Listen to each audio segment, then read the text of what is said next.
భూ కబ్జాలు, ప్రభుత్వ భూములు, చెరువుల ఆక్రమణల వంటి సమస్యలకు చెక్ పెట్టడం కోసం తెలంగాణ ప్రభుత్వం హైడ్రా పోలీస్ స్టేషన్ను ఏర్పాటు చేసింది. HYDRAA police station CM Revanth Reddy ప్రారంభించారు. ప్రస్తుతం రంగనాథ్ మాట్లాడుతున్నారు. లైవ్ చూద్దాం. ఏజెన్సీ అని GOMS 99 ద్వారా జూలై 19 రోజు కాన్స్టిట్యూట్ అయినప్పుడు దీనికి తర్వాత గౌరవ ముఖ్యమంత్రి గారు చాలా పవర్స్ అంటే బహుశా దేశంలో ఇటువంటి ఇది ఒక విప్లవాత్మకమైన ఒక ప్రయత్నము, ఒక హిస్టారికల్ డెసిషన్ అని చెప్పేసి ఇండియన్ స్కూల్ ఆఫ్ బిజినెస్ కూడా ఒక వ్యాసంలో వాళ్ళు కూడా చెప్పడం జరిగింది సార్. సో దీంట్లో అన్ని పవర్స్ కూడా తీసుకొచ్చి అంటే చాలా ఇరిగేషన్ శాఖకు సంబంధించిన పవర్సు, మున్సిపల్ శాఖకు సంబంధించిన పవర్సు, నెక్స్ట్ రెవెన్యూ శాఖకు సంబంధించిన పవర్సు, ఇతర పోలీస్ ఇప్పుడు ప్రత్యేక పోలీస్ స్టేషన్ రావడంతో పోలీస్ శాఖకు సంబంధించిన పవర్సు, ఇవన్నీ కూడా ఇట్లా చాలా పవర్స్ని తెచ్చి ఒక దగ్గర కేంద్రీకరించడంతో మా పని చాలా ఈజీగా అవుతూ కూడా అంటే కోఆర్డినేషన్ ఇష్యూస్ దగ్గర వచ్చినప్పుడు కూడా ఎవరు ఎలా చేయాలి అన్నప్పుడు అక్కడ గ్యాప్ ఏరియాస్ అంటే రెసిడ్యూరీ ఏరియాస్ కొన్ని ఉంటాయి. ఆ రెసిడ్యూరీ ఏరియాస్లో హైడ్రా గ్యాప్ని ఫిల్ చేయడానికి చాలా తీవ్రంగా ప్రయత్నం చేస్తున్న క్రమంలో నేను కొన్ని ఉదాహరణలకు కూడా చెప్తాను సార్. ఫస్ట్ ఒకటి ఈ మధ్య అంటే కొన్ని నెలల క్రితం మన గండిపేట రిజర్వాయర్ దగ్గర ఇది మన బుల్కాపూర్ నాలా నుంచి వాటర్ వస్తూ అక్కడ ఒక లాక్ గేట్స్ ఉంటాయి. ఆ లాక్ గేట్స్ ఉస్మానియా ఏదైతే మన రిజర్వాయర్ ఉందో గండిపేట రిజర్వాయర్ దాంట్లోకి వాటర్ వెళ్తుంటుంది సర్ప్లస్ వస్తే కనుక, లేకపోతే కనుక అది మామూలుగా ఉంటే కనుక దీంట్లోకి బుల్కాపూర్ నాలా మీదుగా మూసీ నదిలోకి వెళ్ళిపోవాలి. కానీ ఆ లాక్ గేట్స్ అది కొంత పని చేయటం పోవడంతో ప్లస్ అది డ్యామేజ్ అవ్వడంతో ఇది లోపలికి రావడంతో అంటే అదంతా వాటర్ అంతా కూడా రావడంతో కొన్ని పేపర్స్ కూడా దాని మీద వ్యాసాలు కూడా రాయడం జరిగింది.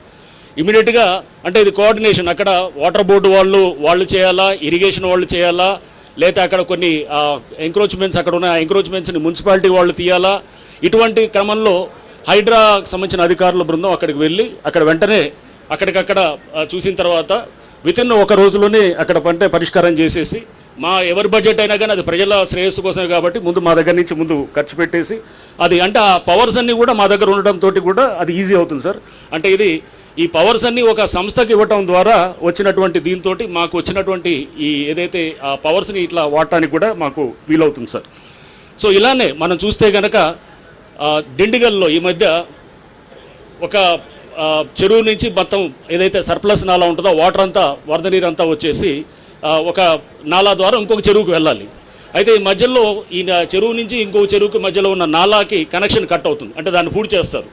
పూర్తి చేయడంతో ఈ వాటర్ ఎప్పుడైతే వర్షాలు పడ్డ తర్వాత వచ్చినాయో అక్కడ కాలనీస్ చాలా కూడా మునిగి వాళ్ళు 2 నెలల నుంచి దాదాపు 6-7 అడుగుల లోతుల్లో నీళ్ళలో ఉన్నప్పుడు వాళ్ళు ఎక్కడికి పోవాలంటే ఏ విభాగాన్ని సంప్రదించాలని ఇరిగేషనా, రెవెన్యూవా, లేకపోతే కలెక్టరా, లేకపోతే ఇట్లా టౌన్ ప్లానింగా ఇలా అని చెప్పి తిరుగుతున్న క్రమంలో హైడ్రా దగ్గరికి వస్తే ఇమ్మీడియట్గా మేము వెళ్ళేసి ఆ నాలా మధ్యలో కనెక్షన్ దాన్నంతా కూడా కనెక్ట్ చేసి వెంటనే వితిన్ 1 డేలోనే వాళ్ళకి రిలీఫ్ ఇవ్వడానికి అంటే ఇదంతా కూడా మీరు ఏదైతే కనుక ఏ ఉద్దేశాల కోసం అయితే మీరు ఆశించి ఏ ఉద్దేశాల కోసం అయితే మీరు కాంక్షించి చేశారో సార్ ఆ ఉద్దేశాలకు అనుగుణంగా అంటే ఇమ్మీడియట్ సత్వరంగా యాక్షన్ తీసుకోవటం, తద్వారా ప్రజలకు ఇమ్మీడియట్గా రిలీఫ్ ఇవ్వటం, అది మాది కాదు మీది కాదు అని చెప్పేసి ఇటువంటి పరంగా కాకుండా ఎవరిది కాకపోతే అది మనదే అనేటువంటి భావనలో ముందు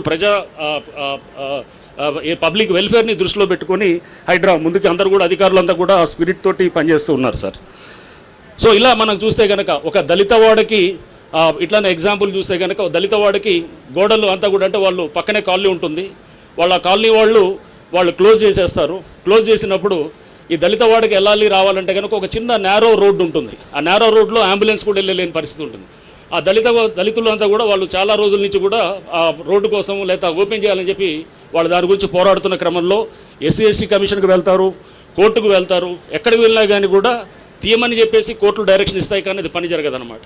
సో పక్క కాలనీ వాళ్ళు కొంతమంది అబ్జెక్ట్ చేయడంతో ఇమీడియట్గా హైడ్రాకి తెలియటంతో హైడ్రా వెంటనే యాక్షన్లో దిగి ఆ గోడలన్నీ కూడా తీసి ఆ దళిత వాడికి మార్గం సుగమం చేసేసి చేయటం కూడా జరిగింది సార్. సో అంటే సామాజిక బాధ్యతని గ్రహిస్తూ అండ్ ఎట్లయితే సిస్టంలో ఉన్నటువంటి వివిధ అంశాలని కూడా మనకి ప్రాక్టికల్గా వచ్చేటటువంటి అంశాలని కూడా దృష్టిలో పెట్టుకుంటూ హైడ్రా ముందుకు వెళ్తుంది సార్. ఇంతేకాకుండా మనకి అంటే పిల్లల నుంచి కూడా చిన్నపిల్లలు కూడా మన ఈ మధ్య మేము ఒక దగ్గర కొంతమంది యువకులు వాళ్ళు క్రికెట్ ఆడటానికి వెళ్ళి అక్కడ చెరువు అనేది మాయమైందనేది వాళ్ళు అక్కడ చూసి, మేము చిన్నప్పుడు ఈ చెరువులో మా తల్లిదండ్రులు లేదా మేమంతా కూడా వచ్చి ఉండేవాళ్ళం, మా తండ్రి కూడా మా ఈత కొడుతుండేవాడు, మేము కూడా ఉండేదని చెప్పేసి వాళ్ళు వెంటనే ఒక లెటర్ రాశారు సార్. హైడ్రాకి లెటర్ రాసిన తర్వాత వెంటనే మేము మా హైడ్రా అధికారుల బృందం అక్కడికి వెళ్ళేసి అక్కడ క్షేత్రస్థాయిలో పరిశీలన చేసిన తర్వాత ఎవరైతే ఆ యువకుడు ఉన్నాడో అతనికి ఫోన్ చేసి అతన్ని పిలిపించి మొత్తం డీటెయిల్స్ అన్ని తీసుకున్న తర్వాత అక్కడ దాదాపు పెద్ద ఎత్తున, అంటే అది ఫిల్మ్ నగర్ డౌన్లో ఉన్నటువంటి మహాప్రస్థానం కానుకున్నటువంటి ప్రాంతంలో సార్,